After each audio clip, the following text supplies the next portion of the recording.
किसी भी जिम में ट्यूसडे शाम 6:30 बजे चले जाओ। देखने में ये दुनिया का सबसे आसान और प्रॉफिट वाला बिजनेस लगता है। सारे ट्रेडमिल्स फुल है, लोग मेहनत कर रहे हैं और आयरन प्लेट्स की आवाज़ ऐसी लगती है जैसे कैश रजिस्टर चल रहा हो। आप माइंड में कैलकुलेशन करते हो कितने सारे लोग सब महीने की फीस दे रहे हैं। ये जिम तो नोट छाप रहा है, पर आप दिन के उस 1 घंटे को देख रहे हो जो सबसे बड़ा झूठ बोलता है। असलियत में जिम कोई फिटनेस बिजनेस है ही नहीं, ये एक सब्सक्रिप्शन का जाल है। वेट्स और मशीन्स तो बस दिखावे का जरिया है। जहाँ जिम चुपचाप करोड़ों कमाते हैं या चुपचाप बर्बाद हो जाते हैं। जिम खोलने से पहले आपको अपना लेवल चुनना पड़ेगा। सबसे नीचे आते हैं लोकल मोहल्ले के जिम्स जो 500 रुपए से 1500 रुपए महीना लेते हैं। ये छोटे से जगह में हजारों लोगों को भर लेते हैं। फिर आते हैं नॉर्मल मिड रेंज जिम्स जो 2000 रुपए से 4000 रुपए महीना लेते हैं वेट्स और ग्रुप क्लासेस के लिए। फिर आते हैं culture.fit या लग्जरी हेल्थ क्लब्स जो 6000 रुपए से 15000 रुपए महीना लेते हैं। ये लोग पसीना नहीं बेचते, ये स्टेटस और लग्जरी लाइफस्टाइल बेचते हैं। सबका गोल एक ही है, क्या आप हजारों लोगों से थोड़ा थोड़ा पैसा कमाना चाहते हो या कुछ अमीर लोगों से बड़ा पैसा। नए ओनर सोचते हैं कि सबसे बड़ा खर्चा मशीन्स का है। ये बिल्कुल गलत है। असली खर्चा एक खाली दुकान को जिम में बदलने का है। इंडिया में लैंडलॉर्ड्स पहले ही 3 से 6 महीने का रेंट सिक्योरिटी डिपॉजिट मांग लेते हैं। हैवी रबर फ्लोरिंग लगाने का खर्चा 8 लाख रुपए से 30 लाख रुपए आता है। लॉकर्स, शावर्स और बड़े मिरर्स लगाने में 10 लाख से 40 लाख रुपए और निकल जाते हैं। पर सबसे बड़ा छुपा हुआ खर्चा है एसी का। 100 लोगों के पसीने और सांस के लिए बड़े इंडस्ट्रियल एसी और वेंटिलेशन की जरूरत होती है।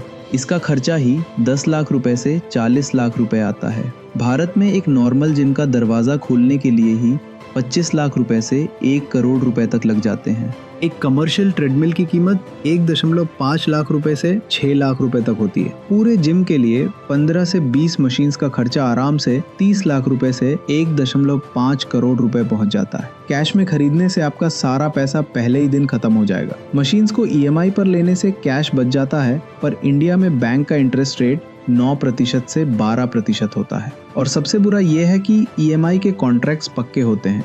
अगर जिम फ्लॉप हो गया और बंद करना पड़ा तो भी बैंक आपके घर से EMI वसूल करेगा। इस अजीब सच को समझिए। मेंबर A हफ्ते में 4 दिन जिम आता है।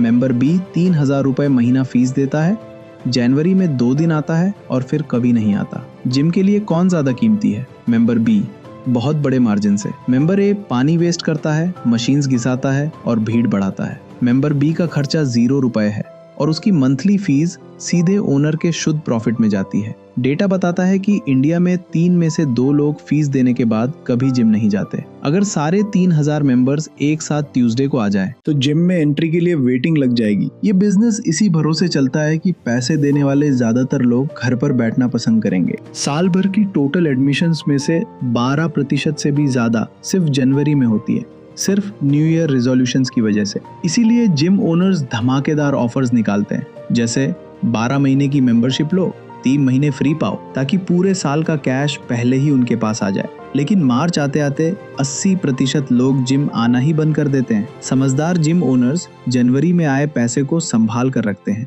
ताकि गर्मियों के स्लो मंथ्स में भी बिजनेस स्मूथली चले। लेकिन जो ओनर्स प्लानिंग नहीं करते वो उस पैसे को लॉटरी समझकर शुरू के ही महीनों में उड़ा देते हैं और मई आते आते फाइनेंशियल प्रेशर में आ जाते हैं। पर एक सवाल है, लोग जिम जाना छोड़ देते हैं फिर भी फीस भरते क्यों रहते हैं? क्योंकि मेंबरशिप कैंसिल करना मानो अपनी हार मान लेने जैसा लगता है। और 1500 से 2000 रुपए महीने की फी इतनी बड़ी भी नहीं लगती कि लोग उससे कैंसिल करने के लिए अलग से एफर्ट करें। और सिर्फ इतना ही नहीं, जिम की लाइटिंग इस तरह डिजाइन की जाती है कि मिरर में आपकी बॉडी और भी मस्कुलर और अट्रैक्टिव दिखे। साथ ही फास्ट पेस्ड म्यूजिक आपको ज्यादा एनर्जेटिक फील करवाता है, जिससे वर्कआउट और लंबा चल जाता है। और जब मेंबरशिप कैंसिल करने की बारी आती है, ज्वाइन करना सिर्फ 10 सेकंड का UPI पेमेंट होता है, लेकिन कैंसिल करने के लिए जिम जाना पड़ेगा। 30 दिन पहले रिटन एप्लीकेशन देनी पड़ेगी और कई जगह एक्स्ट्रा फॉर्मेलिटीज और रूल्स भी फॉलो करने पड़ते हैं। लेकिन असली प्रॉफिट मेंबरशिप से नहीं,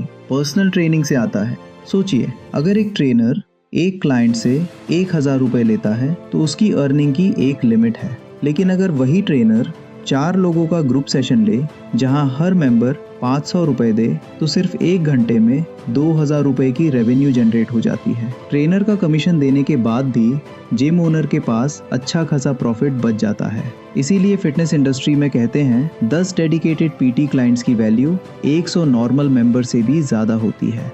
अब समझते हैं एक जिम के बिजनेस का असली हिसाब। मान लीजिए एक एवरेज जिम का मंथली खर्चा रेंट, स्टाफ सैलरी, इलेक्ट्रिसिटी और मेंटेनेंस मिलाकर 3 लाख रुपए है और मंथली मेंबरशिप फी 2500 रुपए है। मतलब सिर्फ अपना खर्चा निकालने के लिए भी जिम को लगभग 120 एक्टिव मेंबर्स चाहिए। प्रॉफिट अभी भी ज़ीरो है और यहीं ख़त्म नहीं होता। हर साल लगभग 30% मेंबर्स जिम छोड़ देते हैं। इसलिए जिम ओनर्स को बिजनेस चलाने के लिए लगातार नए मेंबर्स लाना पड़ता है। और अब सुनिए इस बिजनेस का सबसे कड़वा सच। जिम की सक्सेस सिर्फ इस बात पर डिपेंड नहीं करती कि जनवरी में कितने लोग मेंबरशिप लेते हैं। असली गेम इस बात का है कि उन लोगों से कितनी कमाई होती है जो बड़े जोश के साथ मेंबरशिप तो ले लेते हैं लेकिन कुछ ही हफ्तों बाद जिम आना बंद कर देते हैं।